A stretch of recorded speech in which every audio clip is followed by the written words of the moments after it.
Welcome. Today, we are getting into one of the biggest, if not the biggest, hurdles in manifestation: how to have genuine, unwavering belief. We're going to break down, step by step, how you can hold on to a vision even when your reality, your bank account, your life seems to be screaming the exact opposite. I mean, this is the big question, isn't it? It's the paradox right at the heart of this whole thing. You want something new, but your five senses are constantly reporting back, nope, not here yet. So how do you possibly bridge that gap between what you can see and what you want to create? Well, that's exactly what we're going to figure out today. So first, let's really frame this problem. We're calling it the believer's paradox because it's something every single person bumps up against when they start trying to put these ideas into practice. You know the formula, right? Ask, believe, receive. It sounds so simple, but let's be honest, the real work, the real challenge is that middle step. Asking is easy, we do it all the time. But how do you generate a rock-solid, genuine belief that you own your dream house when you're still looking at the same four walls of your tiny apartment? That's the friction point we're going to smooth out.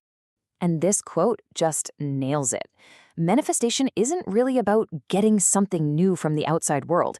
It's about the outside world finally catching up to a reality that you have already built, furnished, and moved into inside your own mind.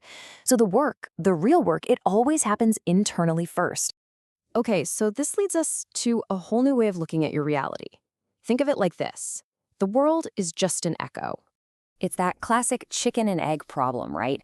Most of us are taught to say, okay, show me the money, and then I'll believe I'm wealthy. But the principles we're talking about today completely flip that script. The universe doesn't give you proof and then wait for your belief. It's the other way around. You have to go first. You have to supply the belief. Now, this is a huge paradigm shift. The things you see around you right now, your job, your relationships, all of it, that's not a live feed of your current power. It's a delayed reflection. It's an echo of the thoughts and the energy you were putting out yesterday, last week, last year. It's old news. And this is exactly how we get stuck. Your eyes see your current situation. Your mind then accepts that situation as the truth. And that belief then sends out the exact same signal, which creates more of the exact same reality for your eyes to see tomorrow. You see how it works? It's a feedback loop that just keeps you running in place. So how do you break the cycle? You don't. You don't try to fight the outside world. You just interrupt the loop at its source. You make the decision to change your mind first, no matter what your eyes are telling you. That new internal state, that new belief, starts to create a new reality, which your eyes will, eventually, have no choice but to see. And this brings us right to a core concept. The true source of creation isn't out there somewhere. It's in here. Your mind is your universe. Now, there is a really important distinction we need to make here. Belief, the way we usually talk about it, is conditional. It needs proof, it needs to see it to believe it, but what we're really aiming for is something deeper: faith. Faith isn't waiting around for proof. Faith is the proof. It's an internal knowing that needs zero validation from the outside. So let's get really clear on what this means. True faith isn't passive hope. It is an active, creative force. It's a stable energy field that you generate inside yourself that comes before anything shows up in the physical world. Faith is the cause, not the effect. Okay, this all sounds great in theory, but how do we actually do it? How do we build that muscle? This next section is all about practical, actionable tools you can start using right now to build that unwavering belief. First up, let's lock in a powerful mental model. Just because you can't see something does not mean it isn't there. I mean, think about it. You can't see the Wi-Fi signal in your room, but you know it's there. You can't see the air you're breathing, but it absolutely exists. And this is a fantastic analogy for how it works. The air all around us is filled with invisible water vapor. That's your desire. It's unseen energy. Now, if you hold a cold glass, that vapor starts to gather on the surface. It condenses. That's your focused belief pulling the energy together. And pretty soon, you see real physical drops of water.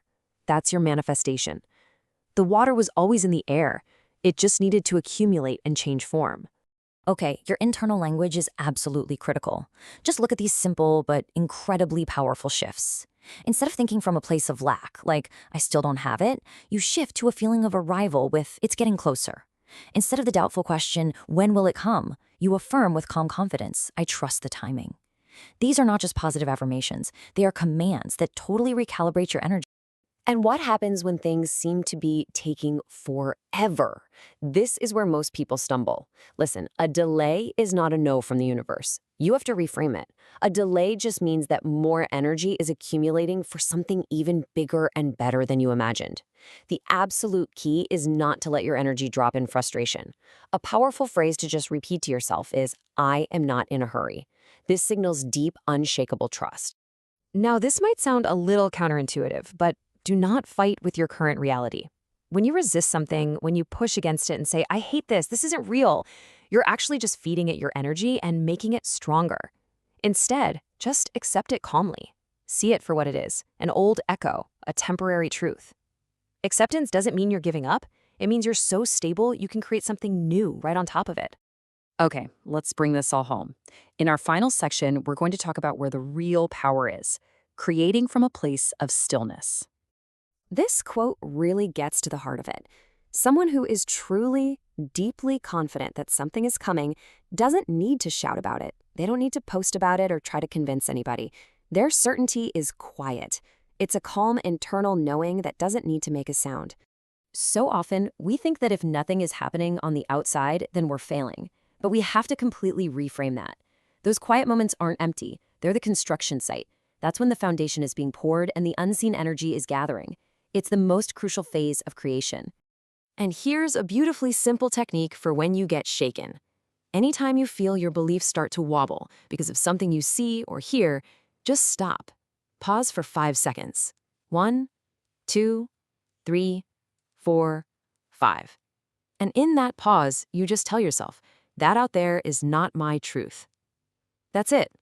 5 seconds is all it takes to reclaim your inner space. And that's where we land. The tools are here. The understanding is here. The real power never comes from changing the world outside. It comes from mastering the world inside. So the only question left is the one right there on your screen. Your inner world is ready. What will you create?